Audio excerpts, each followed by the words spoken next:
సంగారెడ్డి జిల్లా ఆందోళ్ నియోజకవర్గంలోని సంగుపేట చౌరస్తాలో తెలంగాణ రాష్ట్ర మైనింగ్ డెవలప్మెంట్ కార్పొరేషన్ ఆధ్వర్యంలో ఏర్పాటు చేసిన శాండ్ బజార్ను మంత్రి దామోదర్ రాజనరసింహ మంగళవారం ప్రారంభించారు. ఈ సందర్భంగా మంత్రి మాట్లాడుతూ, ప్రజలకు నాణ్యమైన ఇసుకను సరసమైన ధరలకే అందించడం ప్రభుత్వ ప్రధాన కర్తవ్యమని అన్నారు. దళారుల బెడద లేకుండా పారదర్శక పద్ధతిలో నేరుగా ప్రజలకు ఇసుక అందించేందుకు ప్రభుత్వం శాండ్ బజార్లను ఏర్పాటు చేయడం జరిగిందని తెలిపారు. ఇసుక తరలింపు వాహనాలకు ప్రత్యేక పూజా కార్యక్రమాలను మంత్రి నిర్వహించారు. ప్రతి 20 కిలోమీటర్ల పరిధిలో శాండ్ బజార్లు, ఆందోళ్ నియోజకవర్గం సహా జిల్లాలో ప్రతి 20 కిలోమీటర్ల పరిధిలో ఒక శాండ్ బజార్ ఉండేలా ప్రణాళికలు సిద్ధం చేస్తున్నారు. దీని వలన ప్రజలు తక్కువ దూరంలోనే అవసరమైన ఇసుకను సులభంగా పొందగలరని ఆయన పేర్కొన్నారు. ఇళ్ల నిర్మాణం, ముఖ్యంగా ఇందిరమ్మ ఇండ్ల లబ్ధిదారులకు ఎటువంటి ఇబ్బందులు కలగకుండా చూడటమే లక్ష్యమని మంత్రి స్పష్టం చేశారు. సంగారెడ్డి జిల్లాలో సహజసిద్ధమైన ఇసుక రీచ్లు లేవు. ఈ కారణంగా ఇక్కడి ప్రజలు ఇప్పటివరకు అధిక ధరలకు మధ్యవర్తుల ద్వారా ఇసుక కొనుగోలు చేయవలసి వచ్చేది. ఈ సమస్యను దృష్టిలో ఉంచుకొని ప్రభుత్వం తెలంగాణ మైనింగ్ డెవలప్మెంట్ కార్పొరేషన్ టీజీఎన్డీసీ ఆధ్వర్యంలో శాండ్ బజార్లను ఏర్పాటు చేసిందన్నారు. ఇకపై లబ్ధిదారులు, గృహనిర్మాణదారులు తక్కువ ధరలో నాణ్యమైన ఇసుకను ఈ బజార్ల ద్వారా పొందవచ్చని మంత్రి తెలిపారు. ఇసుక కొరత సమస్యకు శాశ్వత పరిష్కారం లభించినట్లు అయిందన్నారు. ఇసుక దళారుల బెడదను పూర్తిగా అరికట్టాలని మంత్రి స్పష్టం చేశారు. ఇసుక సరఫరా ప్రక్రియలో ఎవరైనా దళారుల మాదిరిగా వ్యవహరించినా వారిపై కఠిన చర్యలు తీసుకుంటామని హెచ్చరించారు. Mining corporation, revenue, housing, police శాఖల అధికారుల సమన్వయంతో పనిచేసి ఇసుక సరఫరాను సక్రమంగా నిర్వహించాలని ఆదేశించారు. ప్రభుత్వం తరపున మంజూరైన ఇందిరమ్మ ఇండ్ల నిర్మాణంలో ఇసుక కొరత సమస్య రాకూడదన్నారు. లబ్ధిదారులు ఎలాంటి ఇబ్బందులు పడకుండా వారికి కావలసినంత ఇసుక శాండ్ బజార్లలో నిరంతరం అందుబాటులో ఉండేలా చర్యలు తీసుకోవాలని మంత్రి అధికారులను ఆదేశించారు. శాండ్ బజార్ల ఏర్పాటు వలన స్థానిక కార్మికులకు ఉపాధి అవకాశాలు పెరుగుతాయన్నారు. చిన్న కాంట్రాక్టర్లు, మేస్త్రీలు కూడా నాణ్యమైన ఇసుకను సులభంగా పొందగలరని అధికారులు తెలిపారు.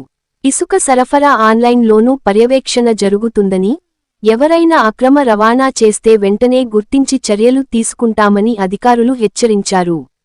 ఈ కార్యక్రమంలో టీజీఎన్డీసీ ఎండీ భవేష్ మిశ్రా, జిల్లా అదనపు కలెక్టర్ చంద్రశేఖర్, జిల్లా mines assistant director Raghubabu, Jogipet market committee chairman Jaganmohan Reddy, Markfed director Sheri Jagan Mohan Reddy, PACS chairman Narender Reddy, housing, revenue, police మరియు వివిధ శాఖల అధికారులు పాల్గొన్నారు.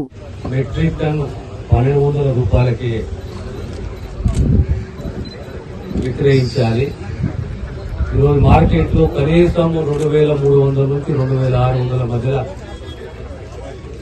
ఇసుక ధర ఉంటే ఈరోజు ప్రభుత్వం తన వంతు బాధ్యతగా ఆ లబ్ధిదారునికి ఒక్కొక్క ఇంటి పైన కనీసం 50,000 రూపాయల పొదుపును చూపెట్టాలి. 50,000 రూపాయలు మిగిలాలి అని ఒక సదుద్దేశంతో ఈ శాండ్ బజార్ అనే కార్యక్రమాన్ని మొదలుపెట్టింది. మన జిల్లాలో మొట్టమొదట శాండ్ బజార్ మన ప్రాంతంలో, మన కాన్స్టిట్యూన్సీలో సంగుపేటలో ప్రారంభించాము. మన ప్రాంతానికి సుమారు 3,500 ఇళ్ళు, అందులో మన జోగిపేట్ ఆందోళ్ ప్రాంతానికి 185 ఇళ్ళు.